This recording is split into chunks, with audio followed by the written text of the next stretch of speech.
దేశంలో నుండి దేవుడు తీసుకొచ్చిన తర్వాత వారికి క్రమశిక్షణ అనేది నేర్పించి ఉన్నారు. అసలు క్రమశిక్షణ అనేది ఎవరికి? బాల్య దినముల నుండి పిల్లలకి క్రమశిక్షణ రావాలి. కానీ ఇక్కడ అంతా కూడా వ్యతిరేకంగా కనబడుతూ ఉంది. దేవుడు అబ్రహాముతో చెప్పిన మాట ఏమిటంటే, నీ సంతానాన్ని భూమి మీద లెక్కలేనంత జలముగా చేసి విస్తరింపచేసి వారిని నేను ఆశీర్వదిస్తానని చెప్పిన దేవుడు ఏమన్నాడంటే అబ్రహాముతో, 400 సంవత్సరాలు ఐగుప్తు దేశములు అనగా మీ దేశము కాని దేశములో బానిసలుగా ఉంటారు అని చెప్పాడు. అంటే ఇప్పుడు ఈ 400 సంవత్సరాలు ఏమీ లేదన్నమాట. వీరికి బడి అనేది లేదు, విద్య అనేది లేదు. వీరికి ఏంటన్నమాట? ఎంతసేపు ప్రొద్దుట లేగడం, పని చేసుకోవడం, తినడం, త్రాగడం, ఇదే ఈ 400 సంవత్సరాల్లో కూడా వీళ్ళకి అయిపోయి ఉంది. కానీ ఇప్పుడు ఏం కావాలి? వీరికి జ్ఞానము కావాలి, వివేకము కావాలి, ఒకరి పట్ల ఒకరు నడుచుకునే విధానం కావాలి, వీరు తినేటువంటి ఆహారపు అలవాట్లు కావాలి, వీరు ధర్మశాస్త్రానికి అనగా దేవుని సన్నిధికి వెళ్ళేటువంటి క్రమము కావాలి. వీటన్నిటి కొరకునట దేవుడు మోషేని ఏర్పాటు చేసుకుని, అహరోనులను ఏర్పాటు చేసుకుని మోషేతో దేవుడు మాట్లాడడం. అంటే దేవునికి ప్రజలకి ఇప్పుడు మధ్యవర్తి ఎవరనంటే మోషే మాత్రమే. ఈవేళ దేవునికి మనకి మధ్యవర్తి ఎవరనంటే ప్రభు అయినటువంటి యేసుక్రీస్తే. అనగా లోక రక్షకుడైన యేసుక్రీస్తు ప్రభు అని మనం ఎలాగ కొలుస్తున్నామో, ఆ దినాలలోనట ఇశ్రాయేలు ప్రజలకి దేవునికి రక్షకుడు ఎవరు చెప్పండి? మోషే రక్షకుడని పాత నిబంధన గ్రంథంలో మనము గుర్తు ఎరిగిన వారమై ఉన్నాం. దేవునికి స్తోత్రం. అంటే దేవుడు ప్రజలందరితో మాట్లాడలేదు, మోషేతో మాట్లాడేవాడు. ప్రత్యక్షపు గుడారములోనికి వచ్చి ఆ మందస్సములో నుండి ఆ 2 కేరేబుల మధ్యన ఉండి దేవుడు మోషేతో మాట్లాడేవాడు. అందుచేత ఆ మాట్లాడిన మాటలను బట్టి ఎవరికి తెలియచేసేవాడు అనంటే ఇశ్రాయేలు ప్రజలకి. ఇప్పుడు ఏమి లేదనమాట. దేవుని సన్నిధికి వెళ్ళే అలవాటు లేదు, బలు అర్పించే అలవాటు లేదు. ఉన్నదండి? బలిపీఠాలు కట్టినట్టుందా? ఎవరి వరకు ఉంది? అబ్రహాము, ఇస్సాకు, యాకోబులు వారు బలిపీఠాలు కట్టి ప్రభుకి బలులు అర్పించినట్లుగా మనం చూస్తున్నాం. ఇశ్రాయేలు ప్రజలకి లేదు. కేవలం వీరు దేశము కాని దేశములో అనగా ఐగుప్తు దేశములో బానిసలుగా ఉన్నారు. వీరికి ఇప్పుడు ఏం కావాలంటే లోకములో ఉన్నారు గనుక వీరికి దైవ జ్ఞానం కావాలి. అందుచేతనే దేవుడు ఏమంటున్నాడనంటే వీరిని తీసుకొచ్చి తర్వాత ఏమంటున్నాడనంటే, నీవు నీ దేవుడైన యెహోవా మాట శ్రద్ధగా విని నేడు నేను నీకు ఆజ్ఞాపించుచున్న ఆయన ఆజ్ఞలన్నిటినీ అనుసరించి నడిచికొనిన ఎడల నీ దేవుడైన యెహోవా భూమి మీదనున్న సమస్త జనముల కంటే నిన్ను హెచ్చించును. దేవునికి స్తోత్రం. ఇప్పుడు ఎవరిని హెచ్చించాలి? మనలందరినీ దేవుడు ఈవేళ హెచ్చించాడు. హెచ్చించలేని వారంటే ఎవరు కూడా లేరు. దేవునికి స్తోత్రం చెప్పండి. మనమందరము కూడా హెచ్చింపబడ్డాం. మనమందరము దేవుని ఆశీర్వాదాలు పొందుతూనే ఉన్నాం. కానీ మనం ఏమింటలేదంటే మాట మాత్రమే వింటలేదు.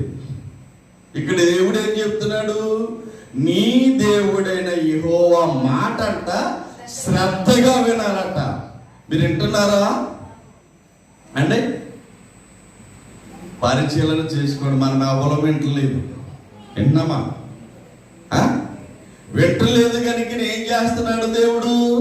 మొత్తుతున్నాడు. వింటే మొత్తడు, వింటలేదు కాబట్టి. అందుచేత ఈ నూతన సంవత్సరంలో దేవుడిచ్చే ఆజ్ఞ ఏమిటంటే, దేవుని పిల్లలారా, 2 పెట్టాడు మన మధ్య ఈ నూతన సంవత్సరంలో. ఏమిటి అనంటే, నీవు నీ దేవుడైన యెహోవా మాట శ్రద్ధగా వింటే ఈ దీవెనలన్నీ నీ మీదకు వస్తాయి. ఒకవేళ నీ వినకపోతే శాపము వస్తుందని దేవుడు తెలియజేస్తూ ఉన్నాడు. దేవునికి స్తోత్రం. ఈ నూతన సంవత్సరం 2025వ సంవత్సరంలో జనవరి నెల 1వ తారీఖులో ఉన్నాము కనుక మనము దీవెన కావాలా, శాపము కావాలా? దీవెన కావాలన్న వాళ్ళు అందరూ చేతులు ఎత్తండి. దేవుడు మిమ్మల్ని బహుగా దీవించునుగా. మీరు ఎత్తలేదని మాస్టర్ గారు ఇద్దరా? నేను చూడలేదండి. వెనకాల వరకు బాబు ఇద్దరు, మీరు గోపి గారు ఇద్దరు చేతులు. దీవెనలు అంటే దీవెన కావాలంటే ఏం చేయాలి? ఇప్పుడు మనం దేవుని మాట శ్రద్ధగా వినాలి. దేవుని మాట శ్రద్ధగా వింటేనట ఏమంటున్నాడు? నీవు నీ దేవుడైన యెహోవా మాట వినిన ఎడల ఈ దీవెనలన్నీ నీ మీదకు వచ్చును, ఇవి నీకు అబ్బా ఈ దీవెనలన్నీ నీ మీదకు వచ్చి నీకు ప్రార్థించును. నీవు పట్టణములో దీవించబడదువు, ఇంకెక్కడ పొలములో దీవింపబడదువు.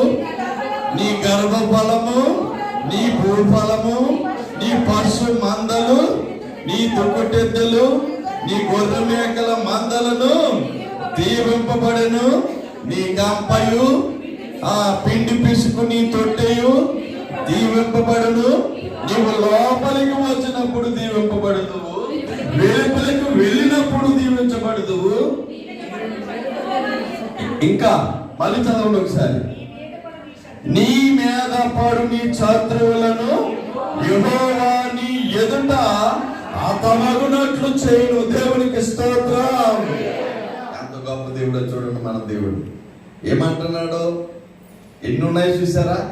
మీరు దేవుని మాట ఇంటినట పట్టణంలో దీవించబడతారంట, పొలములో దీవించబడతారంట.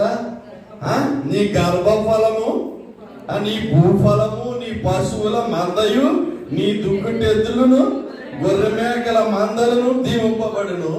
నీ గంపయు, ఇవన్నీ మనకు అవసరమే. అవసరం లేకుండా ఉండమమ్మా. నీవెంత డబ్బు ఉన్నా, ఎన్ని చేసినా గర్భఫలం లేకపోతే నువ్వు కుదురుగా ఉంటారా? మనస్వ్యాధులు చెందుతుంది. ఒకవేళ నీకు పిల్లలు లేరనుకోండి, గొడ్రాలని పిలిచే వాళ్ళు ఉంటారు. అంతేకాదు, గొడ్రాలు తొందర ఎదురొచ్చిందంటే మనకు అనిష్టం రా, దీన్ని మనం తప్పించుకోవాలని స్త్రీని అనేక మార్లు పిల్లలు లేని స్త్రీ కదని జాలిపడరు. జాలిపడతారన్న ఏం చేస్తారు? అసలే కృంగిపోతూ ఉంటే తిరిగి ఇంకా మాటలని నిన్ను ఇంకా కృంగేటట్లు చేస్తారు. దేవునికి స్తోత్రం. అందుచేత నీ గర్భఫలము ఫలించాలంటే నీ దేవుడని యెహోవా మాట వినాలి. ఏం చేయాలమ్మా? నీ భూఫలం ఫలించాలని అంటే, నువ్వు భూఫలం ఫలించాలంటే అర్థం ఏంటి?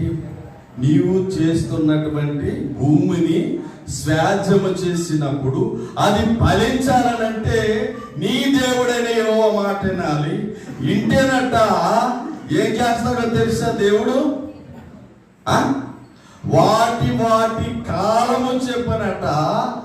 ఏంటిని? ప్రకృతికి, అనగా ఏ కాలములో ఏ పంటలు పండాలో వాటిని పండేటట్లు చేస్తాడట. దేవునికి స్తోత్రం. అందుచేతనే వర్షాకాలం వర్షం ఇస్తుంది, మంచు కాలంలో మంచు కురుస్తుంది, వేసవికాలంలో ఎండలు కాస్తాయి. ఇది దేవుని ప్రకృతి, ఇది దేవుడు ఏర్పాటు చేసిన సృష్టి. నీవు దేవుని మాట ఎప్పుడైతే ఉంటావో ఈ సృష్టి కూడానట క్రమముగా పనిచేస్తుందట. దేవునికి స్తోత్రం. అది ఎవరి మాటను బట్టి చెప్పండి? మనల్ని బట్టే. మనం దేవుని మాట అంటే సృష్టినట్ట క్రమంగా వాచి ఉంది గడియారం. అమ్మా, దాన్ని తయారు చేసి పెడతాం. అది తిరగాలంటే ఏం చేయాలి? బ్యాటరీ పెట్టాలి కదా. ఆ బ్యాటరీ ఉన్నని చెప్పి ఏం చేస్తుంది? నువ్వు ఆగమన్నా ఆగదు, ఆగుతుందా? నువ్వు ఆగమన్నా ఆగదు, నువ్వు తిరగమంటే తిరగదు. దాంట్లో శక్తి ఉన్నంత వరకు కూడా తిరుగుతూ ఉంటుంది, క్రమంగా పనిచేస్తుంది. అంటే ఇక్కడ వాచి గడియారమే మనకి క్రమంగా పనిచేస్తుందంటే దానికి శక్తి ఉందంటే కేవలము అనగా దానికి బ్యాటరీ అనేటువంటి విద్యుత్తును అందిస్తేనే అది అలాగ తిరుగుతుందో, ఈవేళ నీవు కూడా ఏం కావాలి? నీకు శక్తి అనేది కావాలి, బలం అనేది కావాలి. కాబట్టి శక్తి బలములు నీ దగ్గర ఉన్నంత చెప్పే నీవు ఈ లోకములో కష్టపడగలవు. కానీ శక్తి లేకపోయినా, బలము లేకపోయినా నీవు అడుగు తీసి అడుగు అవతలకి వేస్తారా? పోనీ లేకపోతే వేస్తానన్న వచ్చి ఎత్తండి ఒకసారి. కనీసం 4 వాంతులు ఎత్తే చాలు. ఏంటమ్మా? 4 వాంతులు ఎత్తే ఏమైపోతాం? ఇంకా అసలు మనం ఏమి చేయలేము. అది ఇప్పుడు మనకి శక్తినిచ్చేది ఎవరు? ఎందుకు ఇస్తున్నాడు? ఆయన మాట నువ్వు శ్రద్ధగా వింటున్నావు కాబట్టి. అందుచేతనే ఇక్కడ నువ్వేమి చేయాలంటే, దేవుని పిల్లలారా, నీవు పట్టణంలో దీవించబడాలి, పొలములో దీవించబడాలి. దేవునికి స్తోత్రం. ఆదికాండము 39వ అధ్యాయము 5వ వచనాన్ని చూడండి.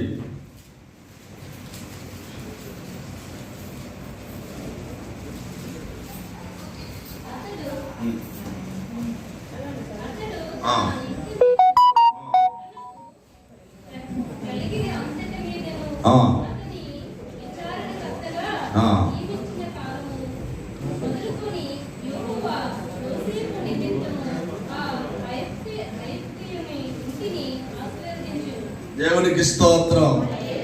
ఏంటంటే చెప్పండి అమ్మా, ఇప్పుడు యోసేపు ఎక్కడ దీవించబడ్డాడు? ఐగుప్తుని యొక్క ఇంటిలో ఆశీర్వదించబడ్డాడు. ఆ తర్వాత ఎక్కడ దీవించబడ్డాడు?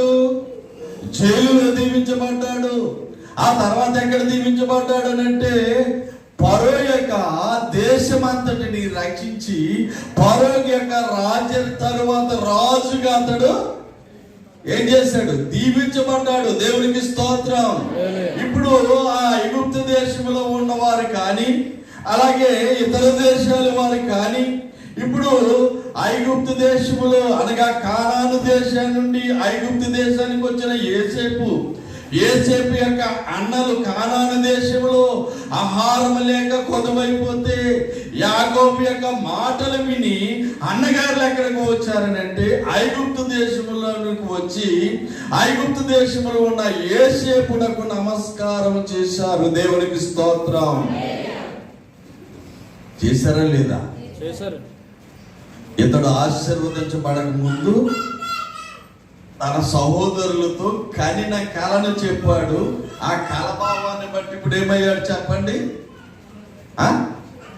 అన్నగారులు అసూయ చెంది ఇతను చంపడానికి ప్రయత్నించారు. కానీ దేవుని హస్తమట యోసేపుకు తోడయుండి మరణించకుండా కాపాడుతూ అతన్ని ఐగుప్తీని యొక్క అంటే ఫరో ఐగుప్తు దేశములో దేవుడు అతన్ని ఆశీర్వదించాడు. కేవలము ఆశీర్వదించాడంటే కారణం ఏంటి తెలుసా? దేవుని మాట శ్రద్ధగా విన్నాడు. దేవునికి స్తోత్రం. 28వ అధ్యాయము 15వ వచనం చూడండి. నీకు ప్రార్థించును, నీవు పట్టణంలో దీవించబడదు అనే మాట. అదే 28వ అధ్యాయము ద్వితీయోపదేశ కాండం. నేను నీకు ఆజ్ఞాపించు ఆయన సమస్తమైన ఆజ్ఞలను కట్టడలను నీవు అనుసరించి నడుచుకొనవలెను. నీవు నీ దేవుడైన యెహోవా సెలవిచ్చిన మాట వినిన ఎడల ఈ శాపములన్నీ వినని ఎడల. నేనేం చదివాను? మరి అడిగారు నన్ను. ఇప్పుడు మీరు అయ్యగారు మీరు కూడా తప్పు జరిగారా అంటే నేను ఏదంటే అదే ఇంకా మీరు. అందుకని వాక్యం చదివేటప్పుడు కూడా ఒక అక్షరం తేడా వచ్చిందంటే ఏమైపోద్ది? పరమార్థం మారిపోద్ది. ఏం మారిపోద్దమ్మా? కాబట్టి ఇక్కడ ఏమంటున్నాడు అంటే, నీవు దేవుని మాట వినకపోతే ఈ శాపములన్నీ నీకు సంభవించును. పట్టణములో నీవు శపింపబడదువు, పొలములో నీవు శపింపబడదువు. నీ గంపయు పిండి పిసుకు నీ తొట్టెయు శపింపబడును. నీ గర్భఫలము, నీ భూమి పంట, నీ ఆవులు, నీ గొర్రె మేకల మందలు శపింపబడును. నువ్వు లోపలికి వచ్చినప్పుడు శపింపబడదువు, వెలుపలికి వెళ్ళినప్పుడును శపింపబడదువు. నీవు నన్ను విడిచి చేసిన నీ దుష్కార్యముల చేత నీవు హతము చేయబడి వేగముగా నశించు వరకు నీవు చేయు భూనుకొను కార్యములన్నిటి విషయములోను యెహోవా శాపమును, కలవరమును, గద్దింపును నీ మీదకి తెప్పించును. నీవు స్వాధీనపరచుకొనబోవు దేశములో నుండకుండా నిన్ను క్షీణింపజేయు వరకు యెహోవా తెగులు నిన్ను వెంటాడును. యెహోవా క్షయరోగముల చేతను, జ్వరము చేతను, మంట చేతను, మహాతాపము చేతను, ఖడ్గము చేతను, కంకి కాటుక చేతను, బూజు చేతను నిన్ను కొట్టును. నీవు నశించు వరకు అవి నిన్ను తరమును. దేవునికి స్తోత్రం. చూసారా, దేవుని మాట వింటే ఎలాగుంటుందో. వినకపోతేనట దేవుడు ఇప్పుడు చెప్పిన ఇవన్నీ అంటుండే మళ్ళీ ఏం చేస్తాయంట? తరుముతాయంట. ఎప్పుడు వరకు చెప్పట్లేదు మీరు. ఇవి మట్టుకు మనం ఎవ్వరమో కోరుకోవద్దు. దేవునికి స్తోత్రం. మనం కోరుకోవాల్సింది ఏంటంటే, దేవుని పిల్లలారా ఇక్కడ చూడండి, ముగించేస్తున్న నా సమయం అయిపోయింది, ఇంకా 5 నిమిషాలు ఉంది. ఇక్కడ మనం ఎందుకంటే సమయం ఉంటే ఏమొస్తుంది? దాని భావం వస్తుంది. ఉపద్గతం అంటారు దాన్ని. అంటే ఒక మనం వాక్యం చదివించామంటే దాన్ని విపులంగా అర్థమయ్యేటట్లు చెప్పగలము. మరి సమయం లేదు కనుక నేను షార్ట్కట్లో చదివించి మీకు దీని భావాన్ని తర్వాత దేవుని చిత్తమైతే భావాన్ని మనం తర్వాత ఆలోచన చేయొచ్చు. ఇక్కడ ఏమంటున్నాడంటే చూడండి, నీవు లోపలికి వచ్చినప్పుడు దీవింపబడదు, వెలుపులకు వెళ్ళినప్పుడు దీవించబడదు. నీ మీద పడు నీ శత్రువులను నీ ఎదుట హతమగునట్లు చేయును. వారొక త్రోవను నీ మీదకి బయలుదేరి వచ్చి 7 త్రోవలకు వెళ్ళిపోదురు. దేవునికి స్తోత్రం. ఈ శత్రువు నిన్ను చంపాలని వస్తాడట, ఓ త్రోవను వస్తాడ. కానీ నీ త్రోవ చూపిస్తాడంట దేవుడు. అంటే ఏంటి? నిన్ను అతని కంటికి కనపడకుండా నిన్ను మరుగు చేస్తాడు. నువ్వు అక్కడే ఉంటావు. అయ్యగారి విషయంలో, దైవజనులు తండ్రి గారు దేవదాస్ అయ్య గారి విషయంలో జరిగింది. ఎంప ప్రాంతంలో దేవుని సువార్తను ప్రకటించడానికి వెళుతూ ఉంటే అయ్యగారిని కొట్టాలనట. అందరినీ మార్చేస్తున్నాడు ఈయనని చెప్పి లాంతర్లు పట్టుకుని దొంగలు కాపలా కాశారంట దారిలో. ఎక్కడ కాశారు? దారిలో, రాత్రి కాలంలో. ఈయన ఎక్కడికి వెళ్ళిపోయాడు? యథా ప్రకారంగా బోధ చేయడానికి వెళ్ళిపోయాడు. బోధ జరిగించేస్తున్నాడు. తిరిగి వచ్చే సమయంలోనట కాశారట. అయితే ప్రభు అట వారు అక్కడ కాసి కూర్చున్నారు, కానీ వారి కనులు కనపడకుండా అయ్యగారిని నడిపించారు. దేవునికి స్తోత్రం. గొప్ప కదా. ఇప్పుడు తూర్పు దేశపు జ్ఞానులు ఏం చేశారు? హేరోదు రాజు మాట విని వెళ్ళి చూసి బ్రొక్కి మళ్ళీ వార్తను తెలియజేద్దాం రాజుగారికి అని అనుకున్నారా లేదా? అనుకుంటే దేవుడు ఏం చేశాడు? గాబ్రియేలు దేవదూత బోధించి మీరు వచ్చిన మార్గాన్ని వెళ్ళకుండా వేరే మార్గాన్ని వెళ్ళండి అన్నాడు. దేవునికి స్తోత్రం. అది మన శత్రువుల నుండి దేవుడు తప్పించడం అంటే అదే కదా. దేవునికి స్తోత్రం కలిగిన గాక. అంతేకాదు కానీ ఇక్కడ చూడండి,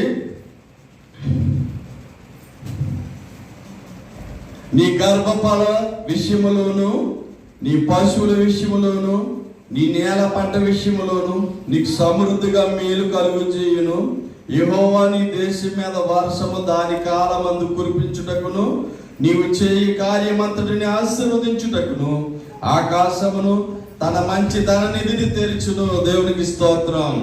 నువ్వు దేవుని మాట వింటేనంట ఆకాశములో నుండి మంచి ధననిధిని తెరుస్తాడట.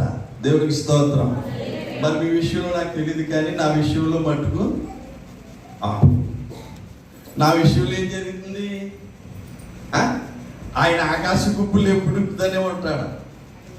మీరు నమ్మినా నమ్మకపోయినా ఇది సత్యం. నా దగ్గర రూపాయి ఉండదు, కేవలం ఏంటంటే ఒట్టు బొమ్మలా కనపడతాను. నేను ఏ కార్యం చేయాలన్నా ప్రభు మీద ఆధారపడతాను. కానీ సమయం వచ్చేసరికి ఏం చేస్తున్నాడు దేవుడు? తన గుప్పులు విప్పుతున్నాడు. అంటే ఆకాశ ధననిధిని తెరుస్తున్నాడు. ఒక్క సంఘ విషయంలోనే కాదు, నా కుటుంబం ఇంటి విషయంలో ఆయన అలాగే తెరిచాడు. నా బాబు యొక్క వివాహ విషయంలో కూడా ఆయన అలాగే తెరిచాడు. నా అప్పుల విషయంలో కూడా ఆయన చేస్తున్నాడు. ఈవేళ ప్రభు కొరకు నేను ఏ పైనైనా చేయడానికి సిద్ధపడుతున్నానంటే కారణం ఏంటో తెలుసా? ఆయన మాటను శ్రద్ధగా వింటున్నాను. దేవునికి స్తోత్రం కలుగును.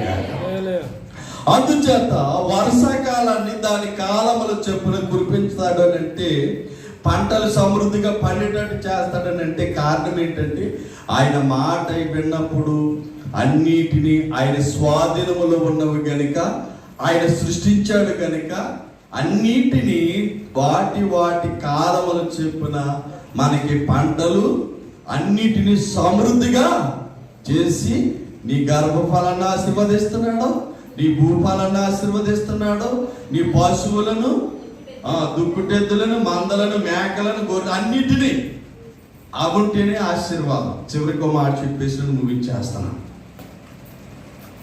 పాడి ఉన్న ఇల్లు ఆశీర్వదించబడుతుంది. దేవునికి స్తోత్రం కలుగును. ఏం చెప్పండి? పాడి ఉన్న ఇల్లు ఆశీర్వదించబడుతుంది. పాడి లేని ఇల్లు ఏముండదు? ఆశీర్వాదం ఉండదు. దేవునికి స్తోత్రం. అందుకనే పితరులకి, మన పితరులకి ఏముండేవి? పశువులు ఉండేవి, మందలు ఉండేవి. మేకల మందల, గొర్రెల మందల, పశువుల అన్నిటినీ పెంచేవారు. కారణం ధనమును పెంచుకునేవారు. దేవునికి స్తోత్రం. ఒక ఆయన ఇంటర్వ్యూలో అడిగితే చదువుకున్నాడు, డిగ్రీ బాగా చేశాడు, మంచి ఉద్యోగంలోకి వెళ్ళాడు. నీ జీతం ఎంత అంటే నా జీతం నెలకి 70,000 వస్తుంది అన్నాడు. చదువు లేనివాడు అన్నాడు, నా జీతం ఎంతో తెలిసా నెలకి అన్నాడు. తెలియదు అన్నాడు. 2 లక్షలు వస్తుంది అన్నాడు. చదువు లేనివాడికి 2 లక్షలు రావడం ఏంటి? చదువుకున్నవాడికి 70,000 రావడం ఏంటంటే కారణం అతడు ఏం మేపుతున్నాడు అంటే మందలను మేపుతున్నాడు. దేవునికి స్తోత్రం. అప్పుడు అన్నాడు అతడు చదువుకున్నవాడు, ఈ చదువు కంటే నీలాగి మందలు మేపుకుంటేనే గొప్ప ఆశీర్వాదం అన్నాడు. దేవునికి స్తోత్రం. నీ కష్టము చాలా మంది వేళ చదువుల మీద పెట్టి భూమిని విడిచిపెడుతున్నారు. ఈవేళ రైతులకి, కుటుంబాలకి ఎక్కడ చూసినా ఎవరికి? రైతు బిడ్డలకి చుట్టారకాలు ఇవ్వట్లేదు, గర్భదేశాలు వచ్చే వాళ్ళకి చుట్టారకాలు ఇవ్వట్లేదు. ఎంత విచారకరమైపోయిందో చూడండి. కారణం ఏంటో తెలుసా? పెళ్లి చేసుకుంటాడు, పోయిటం చేసి అతను పెళ్లి చేసుకుంటాడు, అక్కడ విడిచిపెట్టేసి మళ్ళీ ఈ అబ్బాయి ఇక్కడికి వచ్చేస్తున్నా. ఆ అమ్మాయి అక్కడ, ఈ అబ్బాయి ఇక్కడ. ఏం జరుగుతుంది? దూరమే కదా. అందుకని ఈవేళ చుట్టానికి వెళ్ళడం. ఇదివరకు ఫస్ట్లో అయిపో కలప చుట్టాలకమా అని అందుకునేవారు. ఇదివరకు ఏమని వారు అన్నదమ్ములు ఉన్నారా, కుటుంబం కలిగిన వాడు, ఆ పశువులు ఉన్నాయా, పొలం ఉందా, ఆస్తి ఉందా, ఐశ్వర్యం ఉందా, అన్నదమ్ములు కలిగి ఉంటే చాలు మన బిడ్డ ఏం చేస్తే గౌరవంగా బ్రతుకుతుంది, క్రమంగా బ్రతుకుతుంది, ఎవరు పేరు పెట్టకుండా బ్రతుకుతుంది. కారణం ఏంటంటే నలుగురున్న కుటుంబంలో ఒక బాధ్యత అంటూ ఉంటుంది. వీరి నా అన్నయ్య, నా వదిన, నా బావగారు, నా అక్క, నా చెల్లి, నా తోడుకోలు అనేటువంటి భావము కలుగుతుంది. అనేటువంటి భావముతో తన బిడ్డ క్రమశిక్షణగా పెరుగుతుందనే ఉద్దేశంతో పిల్లలని ఇచ్చేవారు. ఈవేళ ఏం చేస్తున్నారో తెలుసా? అత్త పోరు ఉండకూడదు, ఆడపడుచు పోరు ఉండకూడదు, మళ్ళీ బావగారు పోరు ఉండకూడదు, మరిది గారు పోరు ఉండకూడదు, ఒక్కడై ఉండాలి. కానీ పెళ్లి చేస్తున్నారు, 6 నెలలు తిరగట్లేదు, సంవత్సరం తిరగట్లేదు, కూతురేడాకులతో ఇంటికి వచ్చేస్తుంది. దేవుడికి స్తోత్రం కనుక ఏది గొప్ప అమ్మా? మన బిడ్డలను పెంచండి, కుటుంబం గౌరవం గల కుటుంబానికి ఇవ్వడం నేర్చుకోండి, మన కట్టుబాట్లు నేర్పండి. వీరిని అత్త, వీరిని మామ, వీరి మేనమామని మన బిడ్డలకు చిన్నప్పటి నుంచి వీరి చిన్నాన్న, ఈ పెదనాన్న, ఈ మాటలు ఎప్పుడైతే మనం నేర్పుతామో వాళ్ళు వాటిని అనుసరించి గౌరవంగా వాళ్ళు మనల్ని గౌరవిస్తారు. రేపొద్దున వారి పిల్లలను వారు ఈవేళ యేసు ప్రభు చెప్తుంది అదే. నీ దేవుడైన యెహోవా ఏం చెప్తున్నాడు? నువ్వు కూర్చున్నప్పుడు లేచినప్పుడు నా మాటలను నీ పిల్లలకి నేర్పమని దేవుడు చెప్పాడు. ఆఖరిగా చెప్పేస్తున్నాను. దేవుడికి స్తోత్రం. నేర్పుతున్నారు మీరు? దేవుడు మిమ్మల్ని బాగుగా దీవించును గాక. అద్దనడానికి ఇష్టపడలేదు. మా బంధువులను చెప్పుకోవడానికి సిగ్గుపడుతున్నారు ఈవేళ చాలా మంది కూడా పిల్లలు. కేవలం ఏంటంటే తల్లిదండ్రుల క్రమశిక్షణ నేర్పలేదు. నేర్పుంటే నా అత్త, నా మామ, నా గౌరవం, ఇలాంటివి చాలా ఉన్నాయి. సమయం లేదు కనుక దేవుని పిల్లలారా, రాత్రి కాలంలో రాత్రి కూడా చాలా సమయాన్ని వెచ్చించారు కనుక ఈరోజు కూడా చాలా సమయం అయిపోయింది. ఇప్పటికే 10 నిమిషాలు దాటి 5 నిమిషాలు అయింది కనుక దేవుడు మిమ్మల్ని, మీ కుటుంబాలను నూతన సంవత్సరంలో దేంతో నింపాలి? పంటలతోనూ, మీ గర్భఫలాన్ని, మీ భూఫలాన్ని, మీ పశువులు, మీ దుప్పిటెత్తులు, మీరు వెళ్ళే చోటల్లా, పట్టణములు కానీ పొలములు కానీ అన్నిటిలో కూడా దేవుడు మిమ్మల్ని ఆశీర్వదించి ఆరోగ్యమిచ్చి ఆయుష్కాలం ఇచ్చి ఏ తెగుళ్ళు, ఏ అపాయాలు, ఏ శోధనలు మీకు, మీ కుటుంబాల దగ్గరికి ప్రభు రాకుండా చేయును గాక. దయ కలిగిన తండ్రి, కృప కలిగిన ప్రభు, కొద్ది నిమిషాలు నీ దాసులను మరుగు చేసి కొద్ది నిమిషాలు నీ పిల్లలతో మాట్లాడినందుకు నీకు వందనాలు. జరగవలసిన కార్యక్రమం అంతటిని మీకు మహిమార్థమే జరిగించుకోమని యేసు నామమును బట్టి వేడుకొనుచు ప్రార్థన చేయుచున్నాము తండ్రి, ఆమేన్. అందరికీ మరణాత. మీ అందరికీ నూతన సంవత్సర శుభాకాంక్షలు తెలియజేస్తున్నాను. అన్నానా? మనస్ఫూర్తిగా అంటున్నానమ్మే. నేను ఏం చేసినా ఏంటి హృదయపూర్వకంగానే చెప్తాను, పేదాలతో చెప్పను. ప్రార్థన చేసిన పేదాలతో చేయను. ఎక్కడి చేస్తాను? హృదయ శుద్ధి గలవారు హృదయమే నీ ఆలయం క్రీస్తు, నీ నామమే నా గానము, విదితము కాదే ఎలలో ఎవరికి వివరింపగని పావన రూపం. హృదయమే నీ ఆలయం క్రీస్తు, మనిషిగా బ్రతకాలని, మంచిని మనసును పెంచాలని, మనిషిగా అలాని, మంచిని మనసును పెంచాలని, సిలువల నీవు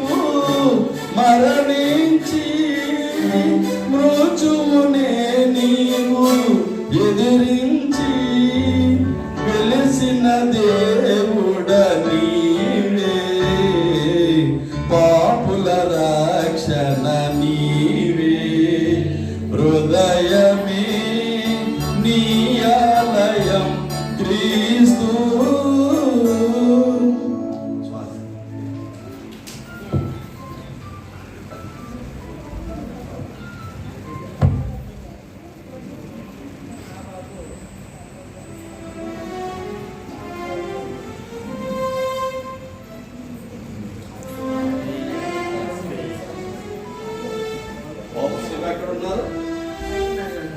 దేవుని మహాకృపను